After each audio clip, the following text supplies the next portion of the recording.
Yes. Thank you very much, Luke. Good morning, everyone, and a big welcome to you all.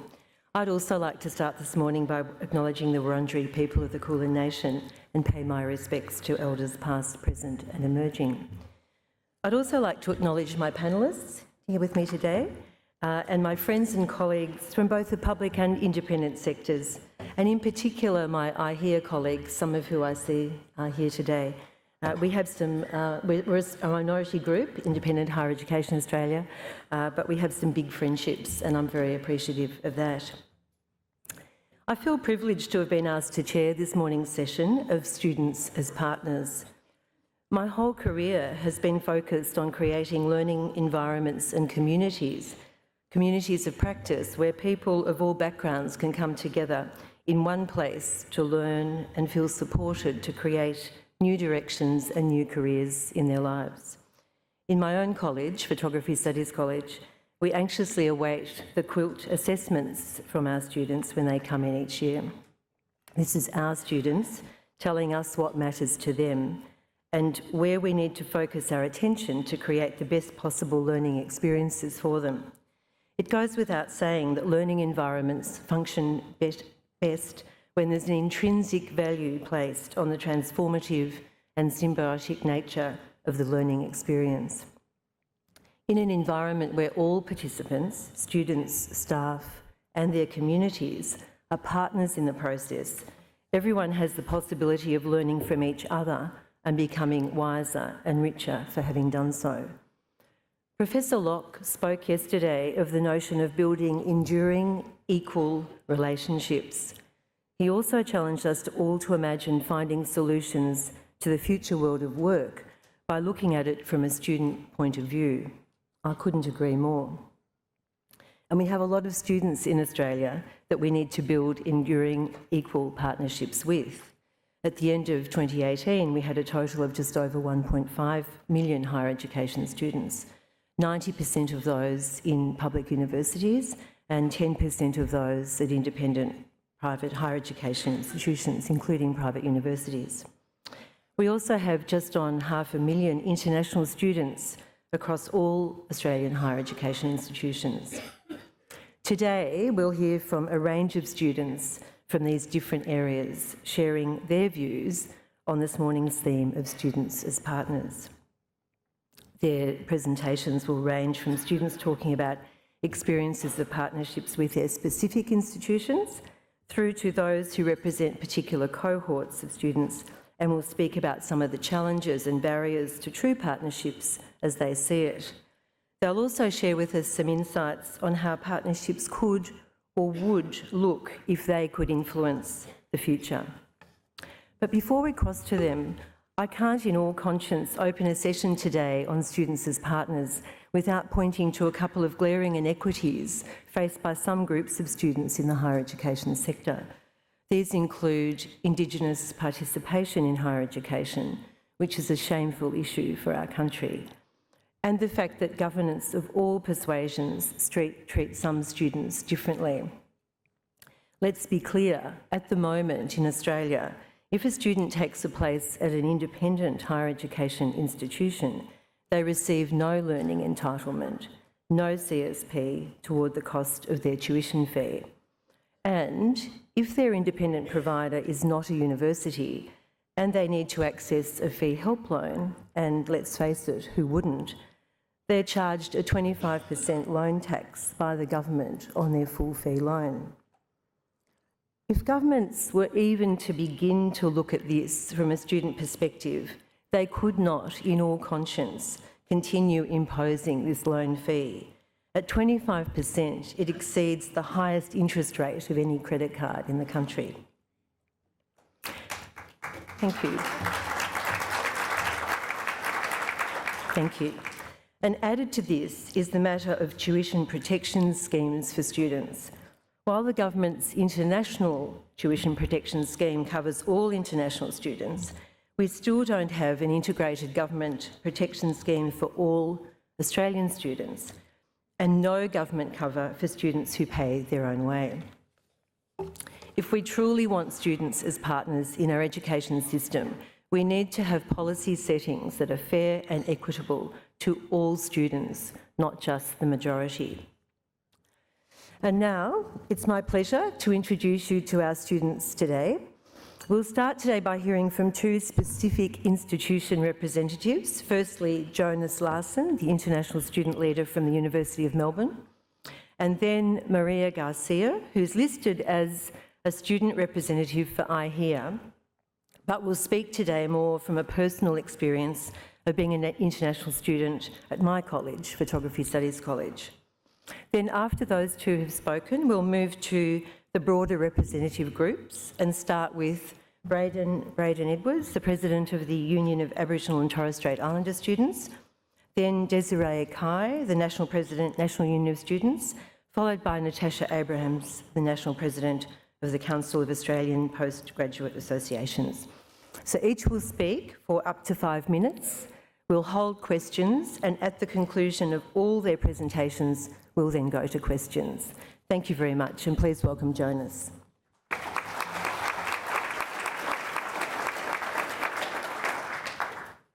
Good morning, everyone. I am Jonas, and I am an international student at the University of Melbourne. And I think that as an international student at the University of Melbourne, I've loved my time at the university. But I think that one thing I have struggled a bit with is that sense of belonging to the university. And I think that goes that's a theme that goes very well along with this discussion about students as partners.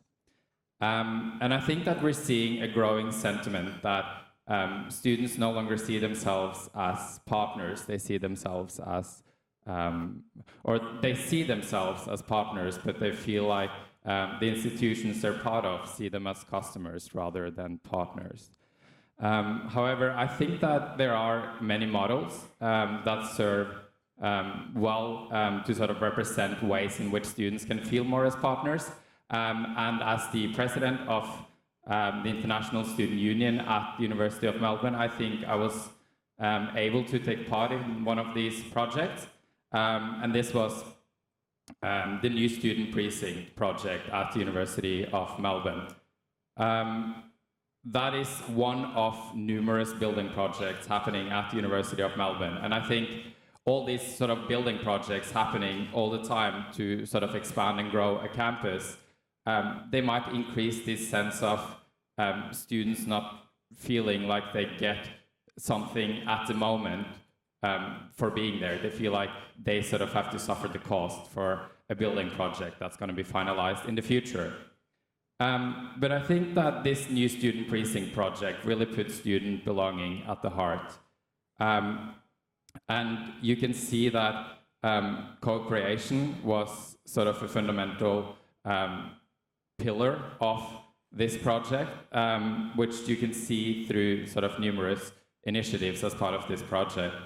One of them being that I, along with Desiree beside me, we were 2 of 3 student representatives on the steering committee, which was the sort of top governing committee for this whole project. And I think that just goes to show how this project put sort of student perspectives at the heart, in that we weren't just sort of consultants that they would consult whenever it was convenient to them. We were actually part of the whole decision-making process. They also organized user groups, which were open to a lot of different students around campus, so not just the student leaders. They organized interactive sessions for students to sort of try out new furniture that would be part of this New Student Precinct. They had arts installations to engage students. They had pop-ups to inform students. And they also had one initiative, being student ambassadors, which I think is such a powerful tool in engaging students as partners, because it allows you to have a conversation about a project student to student, as opposed to being a sort of top-down communication from the university and down to students, which I think it's so much of it, and I think that important information tends to just be sort of drowned out in that sort of communication. And I think that the reason why I thought about this New Student Precinct project as soon as I thought about something to talk about today is because I think that we really need to address this sense of belonging in universities as they're growing with increasing numbers of international students like myself. And while this was this was a large-scale project where students could really feel as partners, as part of a project. I also had another experience as president where we collaborated with the health service at the university. And not only was this a sort of relationship of consulting in that they would come to us for advice, but it was also a relationship of us helping to communicate important messages from the health service and to the student body.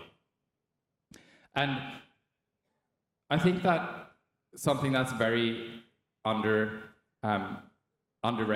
I guess, is just the vast network of students that student leaders actually have access to, that these official institutions or these official departments as part of universities don't necessarily have access to. They have access to the official channels of communication, but if you can make students partners and help them communicate your message, I think that's among the most effective ways for you to be able to communicate your message, like through the student body.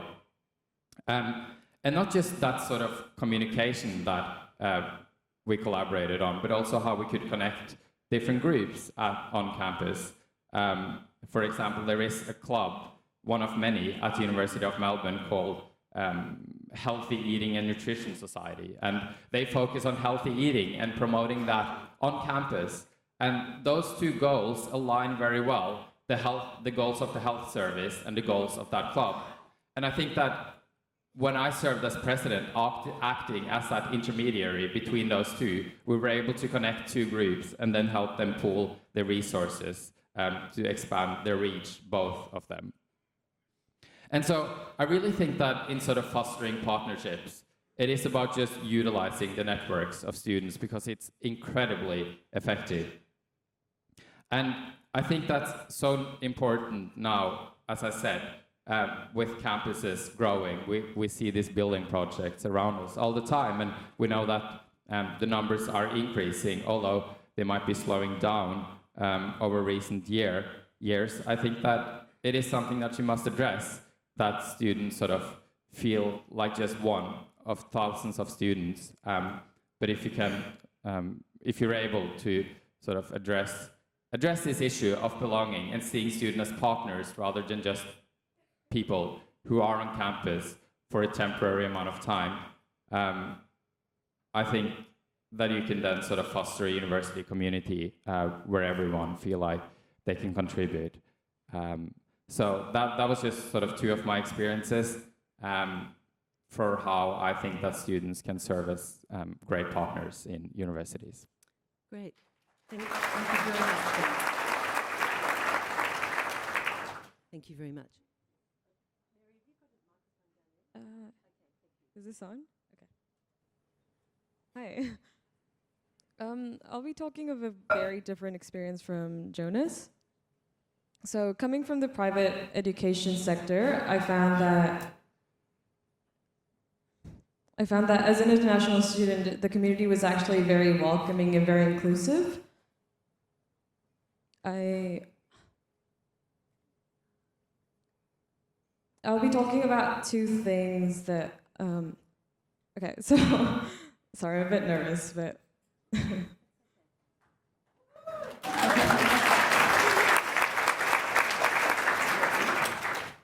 So, unlike a big university like Melbourne Uni, we actually have a smaller group of students that act like student representatives. So we act more as a mentoring program. And in this group, we actually I was invited with another classmate to be part of the 2020 strategic plan meeting for the college, which was it was incredible. I don't think a lot of students are actually given such an opportunity to be part of a very important decisions happening in the college. And in this meeting, I not only had the opportunity to talk to the academic board, but I also have the opportunity to influence and to raise concerns or any problems that I had seen or that my students, like my classmates, had raised. So it was a really incredible opportunity to be there and to experience it and to talk to people outside of the college that don't really get the opportunity to actually talk to students. I think that's something that more universities should try to do, and maybe even get students to chair a meeting. If anyone's up to that, that would be really amazing, and it would give such power to the student body and to our voices. In this mentoring group, I was also part of the student consultative forum where we talk about the quilt survey results, and again, we are asked to actively give suggestions and to raise concerns, and I think that Photography Studies College as a university is very involved in its students' lives. It truly cares about us, and it doesn't see us as just customers. There's a real sense of community, which I think is one of the most important things if we want to see students as partners. Universities need to be collaborating very closely with students and to stop seeing them as just customers, and to stop promoting this idea of the university being a degree factory. Yeah, that's it for me.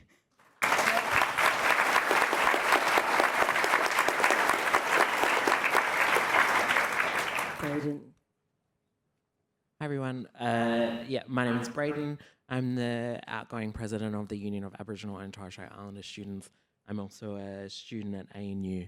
I'd just like to start off by acknowledging the traditional owners of the land on which we're meeting today, the Wurundjeri peoples, and pay my respects to the elders past, present, and emerging. And sorry to hear that Aunt is sick. Hopefully she's feeling better soon. So I wanted to kind of touch on something that might be a little bit, I guess, controversial, or I don't know, maybe everyone here agrees, who knows. And I think Desiree and Natasha will probably touch on this as well and be able to put it much more eloquently than I can. But I guess student partnership for me is about the institutions and the students resetting the relationship. I think for the past few years, or even for the past decade or so, we've seen students kind of being used as a bit of seen as a customer. And I think for a true student partnership to be happening within institutions, this kind of view has to change, and students have to be seen as equals. Because I think at the moment, even just kind of sitting around committee meetings or sitting in student representative councils or whatever it may be, you kind of see the distrust between the two, between students and university management, and you also know about the stories of staff having issues with university management as well. So there's kind of like a resetting of the relationship that needs to happen, which is a massive project, and it's kind of a cultural change that needs to happen. And obviously it's going to have to happen over time, which, you know, brings in difficulties with it, because you've got a kind of changeover of students every however many years, and so that momentum has to keep occurring.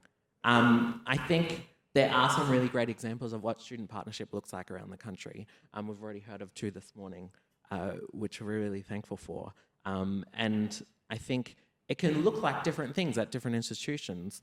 For example, you've got student partnership agreements at both ANU and UWA.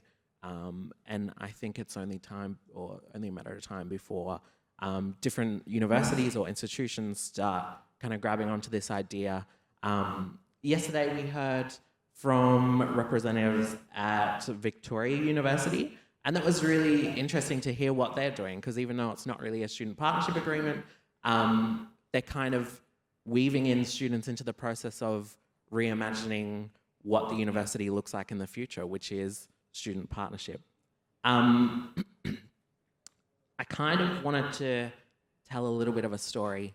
It's very short, I promise. about a friend of mine who went for an interview at the University of Queensland. She's got her PhD, and yeah, she went for an interview. And on the hiring committee were not only staff, but also students. There was an Indigenous student there who she said was heavily involved in the process. She was asking questions all the time. She was involved in the discussion, kind of. So I think that kind of way of looking at how students can be woven into the kind of fabric of university is really exciting to me, because I don't really hear about that. I don't know if it's happening anywhere else. I haven't heard about it. And I think that's really cool. That's an interesting way of doing student partnership, because you're actually kind of getting the students involved in the hiring process. And I think especially for Indigenous students, you kind of think, how different would Indigenous studies be if Indigenous students were able to have a kind of broader say in who is teaching them, or kind of what's being taught, or, because we kind of hear bad stories around the country. Every now and then they kind of crop up about inappropriate things being said by lecturers in Indigenous studies. And I just think, yeah, what a difference that kind of change would make to see Indigenous students being involved in the hiring process. I also wanted to touch on, I guess, we can kind of draw a parallel between, the Uluru Statement from the Heart asking for a voice to Parliament, and how students are consistently asking for a voice to their universities or to their institutions.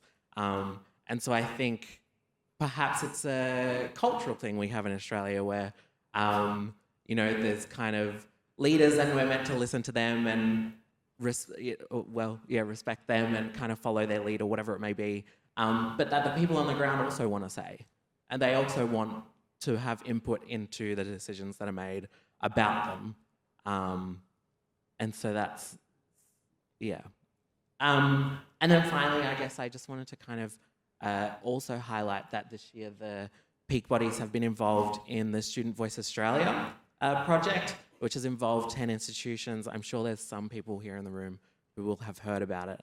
And that this project being led by Sally Varnum and Kate Walsh, I think has kind of brought together a number of resources that universities and institutions can look to see kind of where they are on the scale of student partnership and how they can improve over time.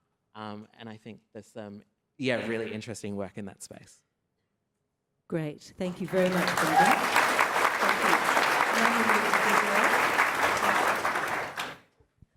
Awesome, thank you. So my name is Desiree, as I've been introduced, and I'm the National President for the National Union of Students, and I've also been a long-time student representative. I started out as the student president at the University of Melbourne Student Union, which is how I know Jonas, and I'm, I guess, sorry for the overrepresentation of Melbourne University students on this panel today, but I'd like to think that perhaps it's a result of our strong independent student unions on campus and the fact that we have strong student representation through those bodies. I'd like to start by saying it's really fantastic to see partnership as a key theme of this TEXA conference, and the way that TEXA has sort of, dove straight into, talking about students as partners, establishing the Student Expert Advisory Group, of which a large number of us sit, and give advice 3 times a year. And, it's also been fantastic to see the sessions that different providers providers and students together. Notably there was one session where there was a student and senior management presenting on the issue of student partnership and how they work through it together at Adelaide. So big kudos to that. And yeah, obviously all of this work really heartens me. There's the Student Voice Australia project talking about student representation and legitimate and authentic partnership. Although I do have to throw a really big disclaimer before I do go any further. The disclaimer is that when student representatives hear the term students as partners, it really strikes fear into the bottom of our hearts, because we are quite cynical of this idea. Even just at this conference yesterday, I've talked to a number of student representatives from organisations across the country who are incredibly cynical about the ways that universities and other higher education institutes enact this idea of partnership and this fear that it is only done tokenistically and done by students who don't really have the experience or knowledge or resources that'll skill them up in order to be legitimate partners. So that's what I'm going to start with. I think a lot of universities think that they do student partnership well and might be shocked to find out that their student representatives are saying, actually, you're not really doing it that well. Because I think engaging, just like Braedyn said, about changing it's about changing ultimately the way that the relationship between students, staff, and universities exists. And it requires a massive shift in power. So I guess that initial barrier to legitimate and authentic student partnership is the power imbalance. And we've also heard a lot about people talking about the feeling of students as being customers and not having a legitimate say in the decision-making bodies and high level of decisions at university campuses. You can see this example on a range of, in a range of ways, but most notably, I think this year we've seen at the University of New South Wales the change to trimesters that didn't go through much consultation with students on campus, and the student bodies on campus have come out, massively against it now after the fact, and really no change or consultation has happened since either. So obviously there are a lot of problems here, and we're all here to try and fix it and make it better.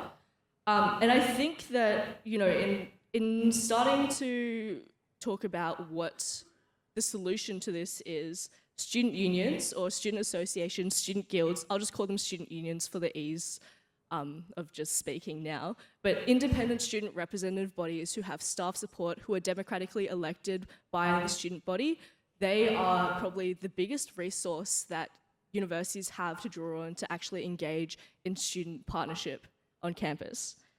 I think that's something that a lot of universities and higher education providers don't recognise. I also want to acknowledge the fact that at a lot of private providers, the means and capacity to set up those independent student bodies are really difficult, also especially considering, the size of cohorts in different institutions.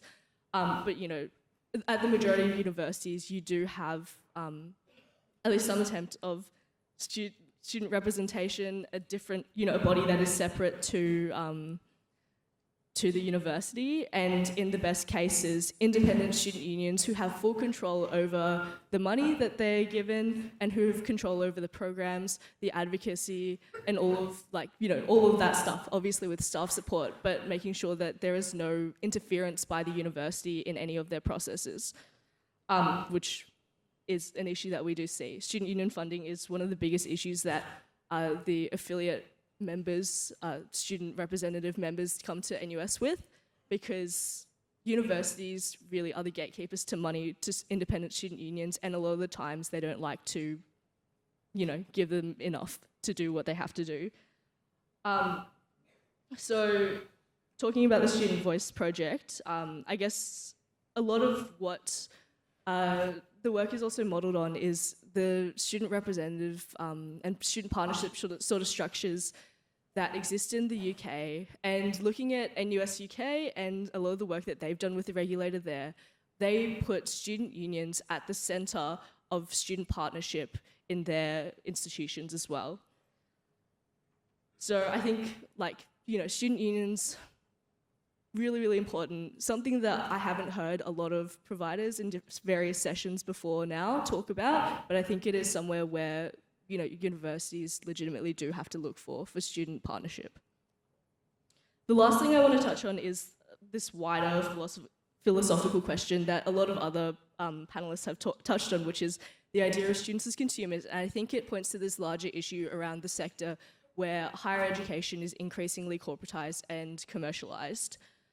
I think this has a range of impacts on the student experience at university, whether that be the number of resources that we are provided, the size of classes, the level of one-on-one engagement with our staff who might be, paid less than they previously were in more insecure work than they previously were.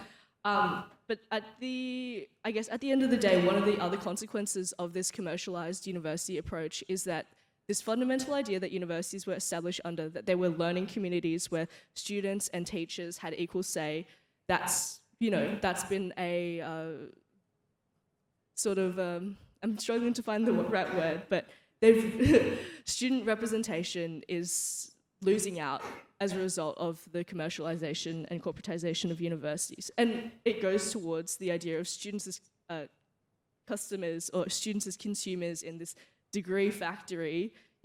All these things are the things that students are feeling on the ground. They're feeling through their experiences. Is it any surprise that the issue of academic integrity and contract cheating is so big if we're telling students, hey, you're just paying through the nose for this, qualification that's a piece of paper? I think it is a wider existential question and obviously not super easy to fix in one conference. 7 minutes, but, Desiree. Oh, sorry, I've gone way over time.